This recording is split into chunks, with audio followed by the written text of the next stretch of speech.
Hello guys, welcome to my kitchen channel. આજે આપણે share કરવાના છીએ એકદમ નવી રેસીપી, લીલી મકાઈની નવી રેસીપી। તો ચાલો ફટાફટ આપણે સ્ટાર્ટ કરી લઈએ।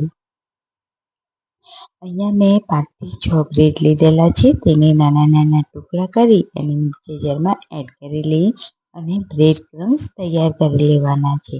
તો આ રીતના એકદમ સરસ એવા બ્રેડ ક્રમ્સ તૈયાર કરી લીધા છે। હવે આપણે ડીશમાં કાઢી લઈશું અને સાઈડમાં મૂકીશું। હવે આપણે અહીંયા એક વાટકી પૌવા લીધેલા છે, એને આપણે સરસ રીતે સાફ કરી અને આ રીતે એક જારીવાળી ડીશમાં એડ કરી લઈશું અને પૌવાને ધોઈ લઈશું। તો પૌવાને અહીંયા આપણે એકદમ સરસ રીતે ધોઈ લેવાના છે। હવે આપણે તેનું પાણી આ રીતે કાઢી લઈશું અને ઉપરથી થોડું પાણી છાંટી લઈશું, જેથી આપણા પૌવા છે તે એકદમ સરસ રીતે સોફ્ટ થઈ જાય। હવે આપણે તેને સાઈડમાં મૂકીશું અને આપણે અહીંયા એક મકાઈ લીધી છે, મેં અહીંયા લીલી મકાઈનો જ યુઝ કરેલો છે। તો હવે આપણે આ રીતે 2 ટુકડા કરી અને એકદમ સરસ રીતે ખમણી લઈશું। તમે મિક્સર જારમાં પણ તેને પીસી શકો છો। હવે આપણે આ રીતે મકાઈને પીસી લીધી છે।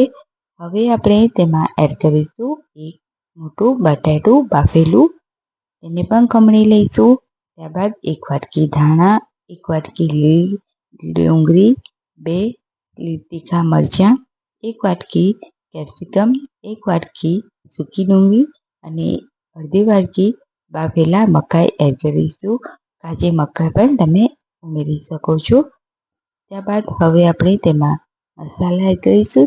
1 ચમચી મીઠું, હળદર, ગરમ મસાલો, લાલ મરચું પાવડર અને ધાણા જીરું પાવડર એડ કરી દઈશું।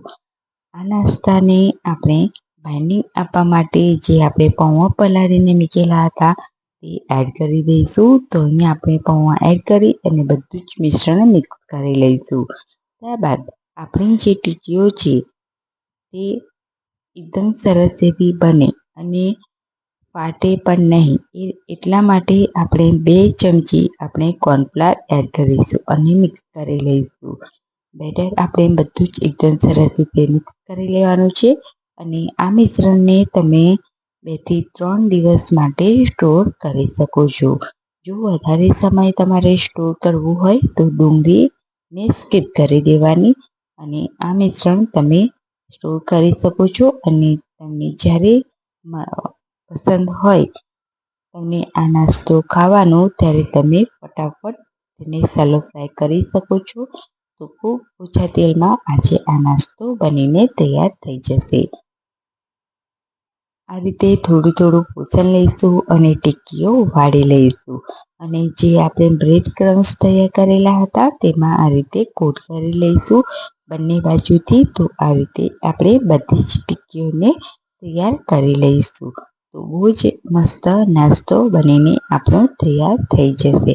હવે ગેસ ઉપર આપણે કઢાઈ મૂકીશું, નોનસ્ટિક પેન લઈશું, તેમાં 2 મોટી ચમચી જેટલું તેલ એડ કરીશું અને આપણે જે ટિક્કીઓ બનાવી છે તેને આપણે એડ કરી દઈશું।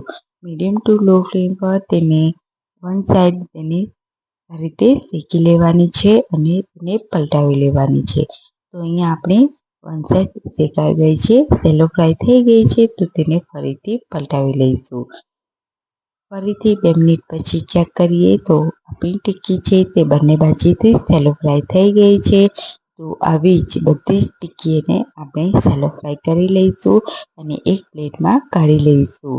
તો ફટાફટ આપણે આ ટિક્કીઓને સર્વિંગ પ્લેટમાં સર્વ કરી લઈએ। ફ્રેન્ડ્સ, રેસીપી તમને કેવી લાગી કમેન્ટમાં જરૂરથી જણાવી લેજો। તો બહુ જ મસ્ત ક્રિસ્પી અને ઓછા તેલમાં બની જતો આ નવો નાસ્તો એકદમ ઝટપટથી બનીને તૈયાર થઈ જાય છે અને સ્ટોર પણ કરી શકો છો તેનું મિશ્રણ। તો બહુ જ મસ્ત નાસ્તો છે, જરૂરથી એક વખત ટ્રાય કરજો। તો આવી જ રેસીપી સાથે અને આવા જ અવનવા વિડીયો સાથે આવતી રેસીપીમાં મળીએ। ત્યાં સુધી બધાને આવજો, બાય બાય, ટેક કેર।